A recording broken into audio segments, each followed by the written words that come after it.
Selanjutnya marilah kita dengarkan sambutan dari pimpinan Yayasan Kursia Bapak Haji Dr. Agus Dewan. Man ana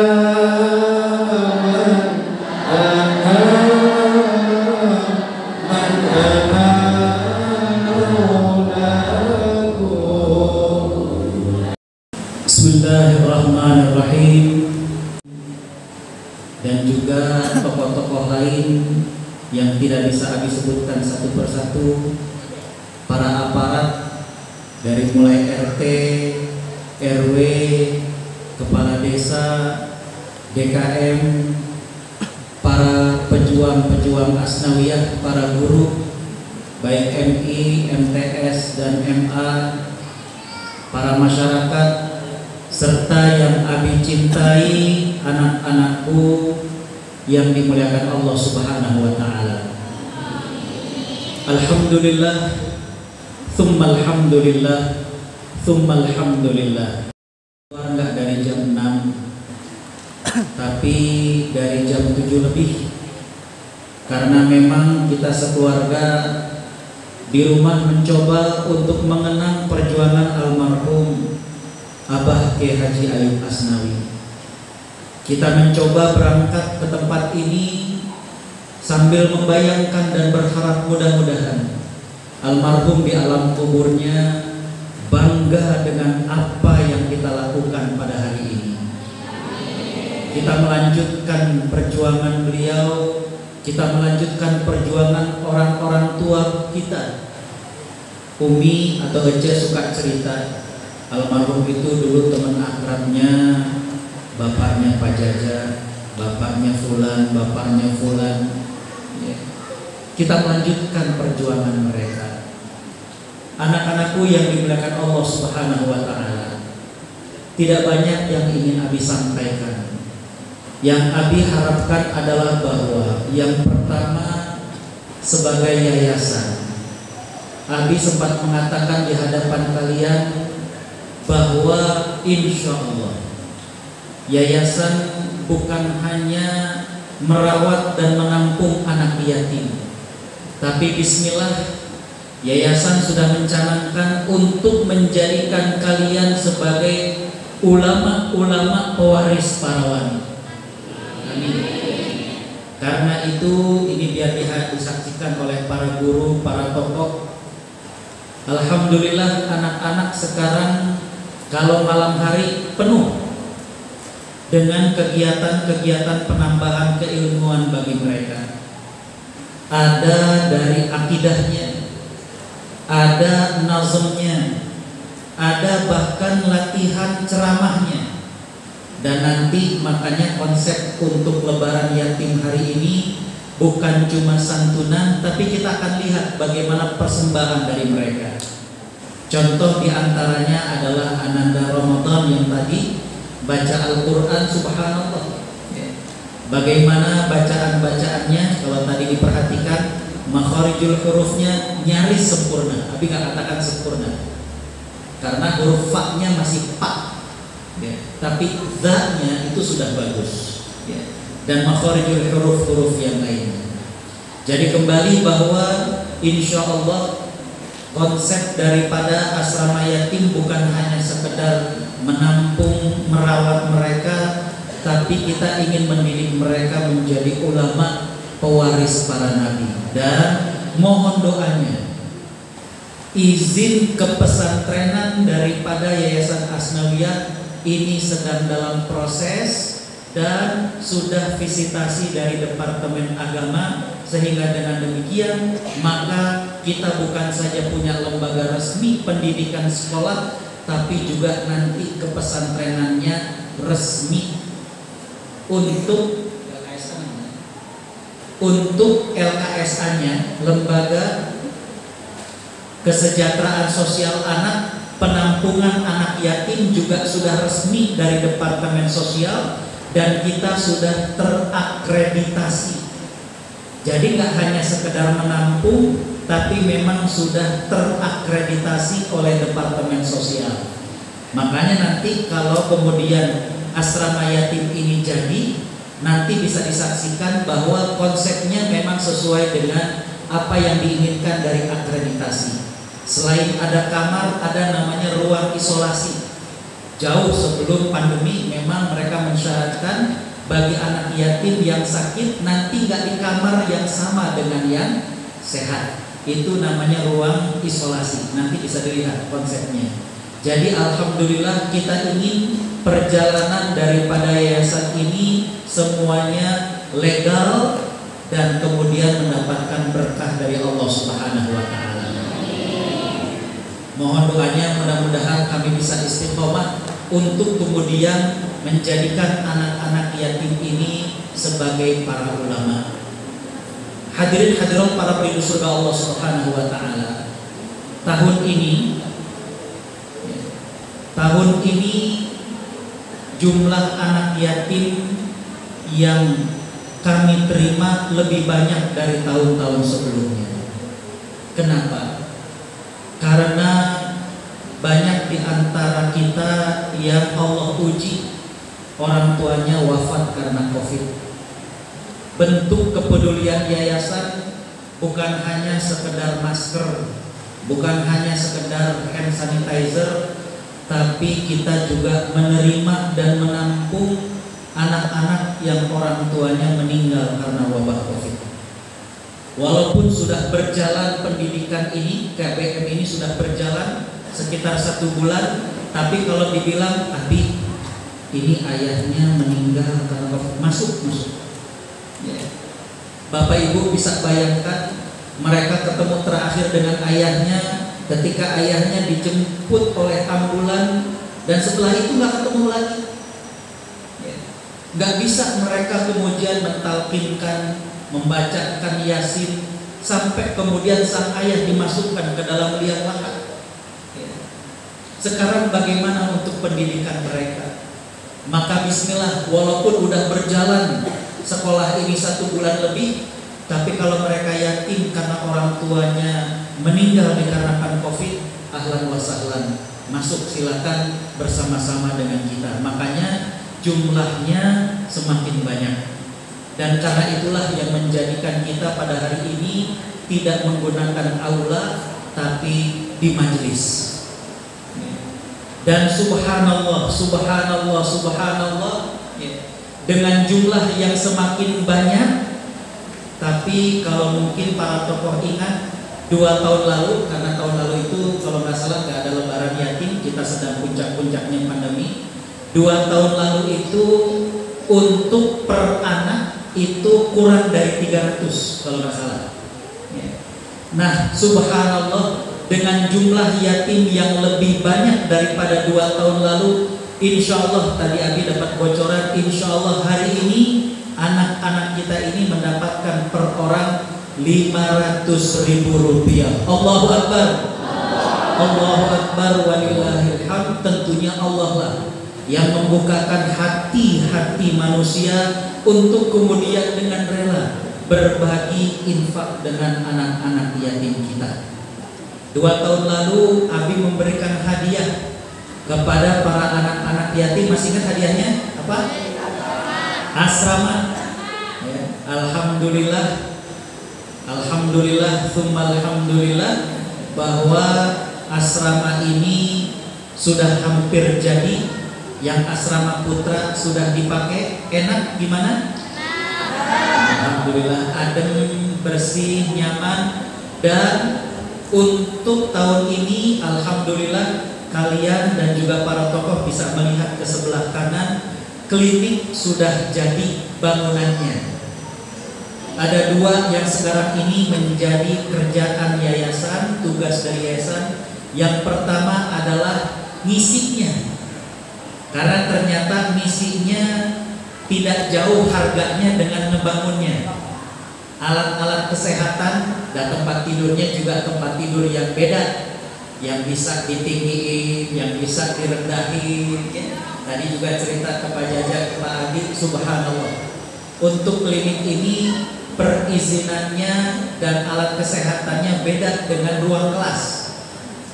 Kalau membangun ruang kelas jadi pakai, kalau ini jadi walaupun ada uang untuk membeli alat kesehatan, kalau izinnya belum ada, belum boleh. Karena klinik ini berkaitan dengan nyawa manusia, nggak gampang. Insya Allah mohon doanya, kita sudah dalam proses perizinan, dan juga ini betul-betul dunia baru buat Abi dan Umi. Karena kenapa? Dari mulai izin, dari mulai kemudian pengadaan obat-obatnya, ini aja beberapa dokter jamaah Abi ada yang sudah ngasih masukan, Pak Kiai, ini ada yang perlu diperbaiki bangunannya. Contohnya, ruang ventilasinya masih kurang, jadi perlu ditambah exhaust dan lain sebagainya. Kemudian nanti dikasih warna-warna, ini zona A, merah, hijau atau kuning. Merah misalkan daerah yang nggak boleh anak-anak bermain di sana. Contohnya adalah ruang obat ataupun ruang operasi. Itu benar-benar dunia baru bagi kami. Tapi mohon doanya, mudah-mudahan ini bisa dipermudah perizinannya, dipermudahkan untuk mengadakan alat kesehatannya, sehingga seperti cita-cita kita bersama bahwa nanti klinik ini bukan saja untuk anak-anak yatim, tapi untuk masyarakat di Sanding 2. Amin, amin ya rabbal alamin. Bahkan untuk Bojong Nangka, amin. Yang kedua, tadi izin pesantren sudah disampaikan, kita dalam proses.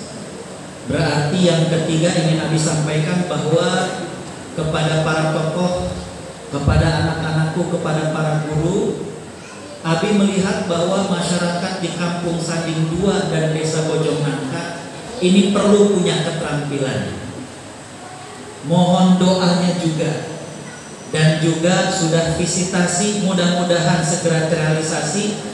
Kita akan membuat BLK, Balai Latihan Kerja, sehingga BLK ini adalah pendidikan non formal, sehingga para remaja-remaja nanti alumni MA juga atau masyarakat di luar itu bisa dididik keterampilan. Kita milih keterampilan TIK, teknik informasi dan komputer, jadi nanti bisa berkaitan dengan IT lah ya. Dan itu kan sekarang lagi musim bagaimana kemudian memvideokan, ngedit, benerin komputer dan lain sebagainya. Insya Allah nanti di samping MA ada ruang itu akan dibangun BLK. Mohon doanya, sudah visitasi dan informasinya setelah 17-an mudah-mudahan bisa terrealisasi. Mohon doanya, amin ya robbal alamin.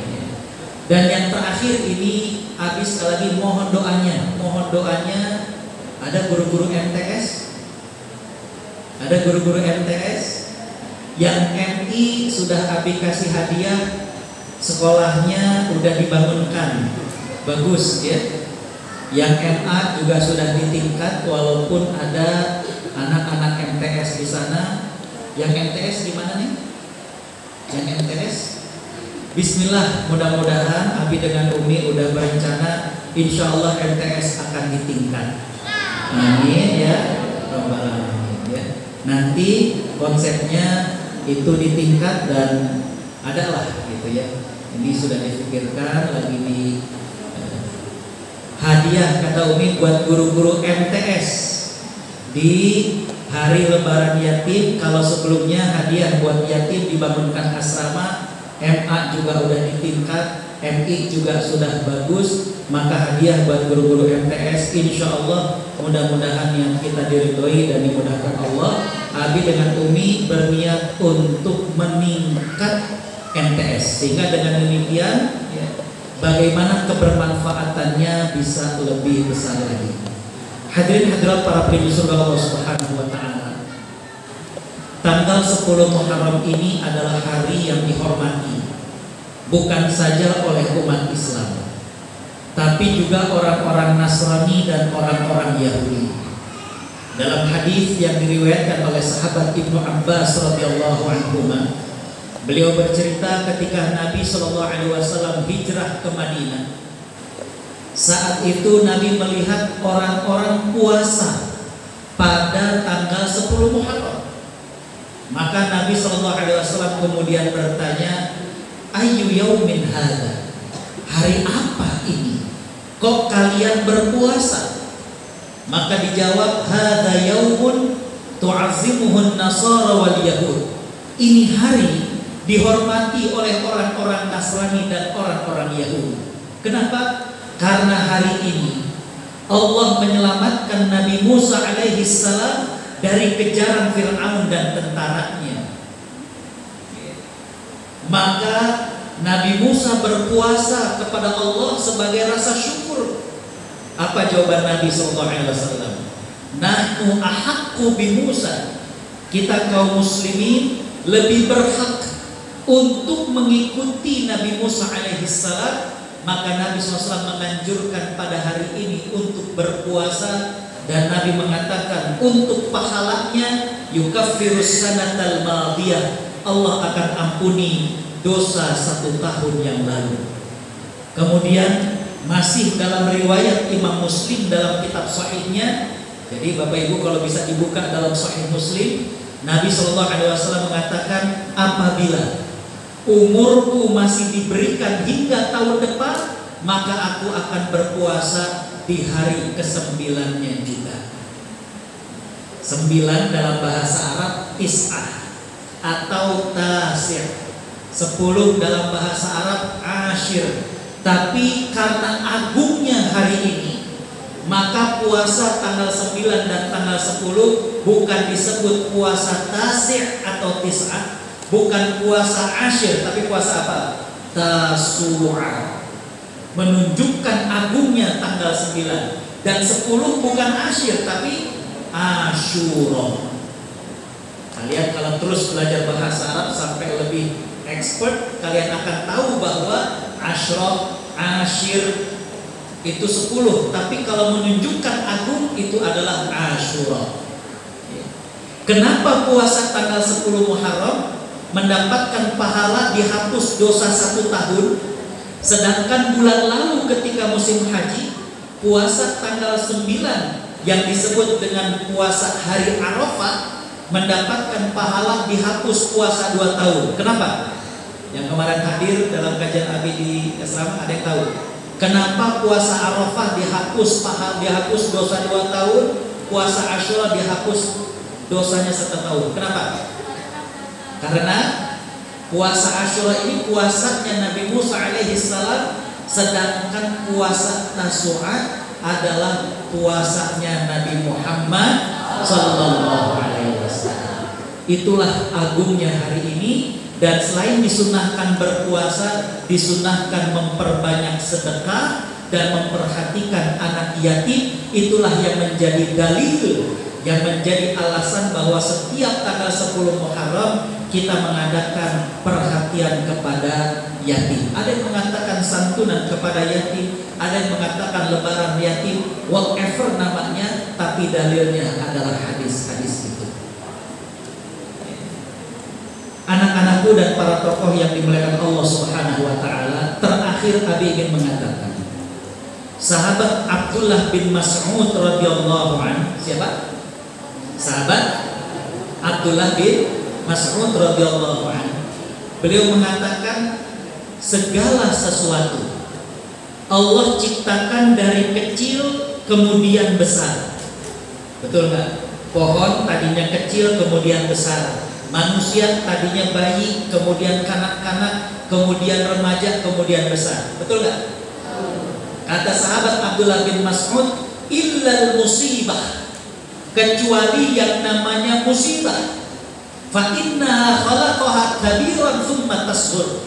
Allah menciptakan musibah itu besar, tapi lambat laun, kecil, dan berdasarkan dari ucapan sahabat Abdullah bin Mas'ud ini, Abi mengatakan dan juga berdoa, insya Allah wabah COVID-19 akan berakhir biiznillah. Amin ya robbal alamin. Tidak panjang yang bisa Abi sampaikan, sekali lagi bahwa mohon doanya agar cita-cita almarhum Abah, dan bukan hanya Abah, tentunya rekan-rekan seperjuangan Abah, mungkin orang tua dari para tokoh yang ikut mengalami itu, ya, mudah-mudahan bisa kita lanjutkan estafeta perjuangan Abah.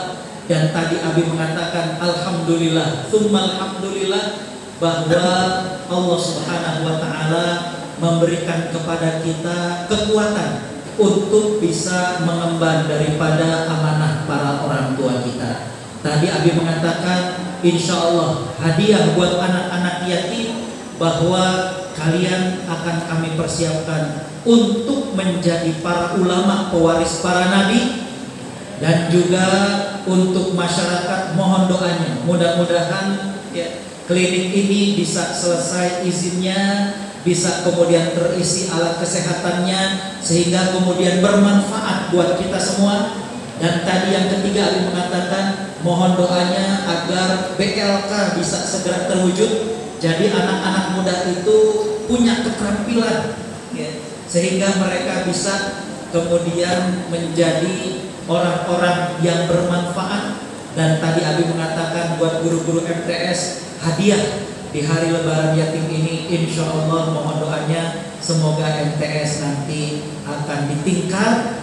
Bukan apa-apa, karena Abi melihat dan mengapresiasi MTS ini dari tahun ke tahun jumlah siswanya luar biasa. Bagaimana kerja dari para guru sanawiyah ini, maka bismillah MTS insya Allah akan ditingkat. Itu saja mungkin yang Abi bisa sampaikan. Mohon doa kepada pihak yayasan, mudah-mudahan kami semuanya diberikan kesehatan, mudah-mudahan kami semuanya dijaga keistiqomahannya, dan mudah-mudahan kita semuanya mendapatkan pahala dan berkah dengan sebab adanya yatim di yayasan ini. Allah mudah-mudahan berkahi Kampung Sanding 2 dan Desa Bojong Nangka secara umumnya. Demikian, wallahul muwaffiq ila aqwamit thoriq. Wassalamualaikum warahmatullahi wabarakatuh.